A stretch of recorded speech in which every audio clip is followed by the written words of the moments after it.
Sumakay ng tricycle sa kahabaan ng Marcos Highway sa Antipolo City ang 16 anyos na babaeng ito. Pauwi na sana siya galing sa part-time job niya bilang waitress sa isang restaurant. Nagtaka na raw ang biktima nang biglang mag-U-turn ng tricycle. Imbis na sa bahay ihatid ang dalaga, sa isang hotel siya idinidiretso ng tricycle driver. Sabi ko po sa kanya, "Kuya, ibaba mo na lang po ako dito kasi hindi naman po ako dito nagpapadala eh."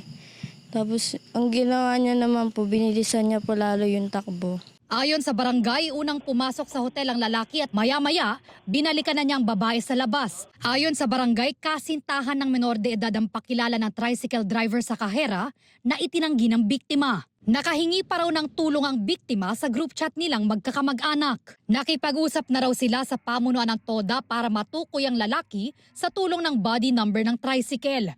Patuloy rin ang pakikipag-ugnayan ng kaanak ng biktima sa mga otoridad para mahuli ang tricycle driver.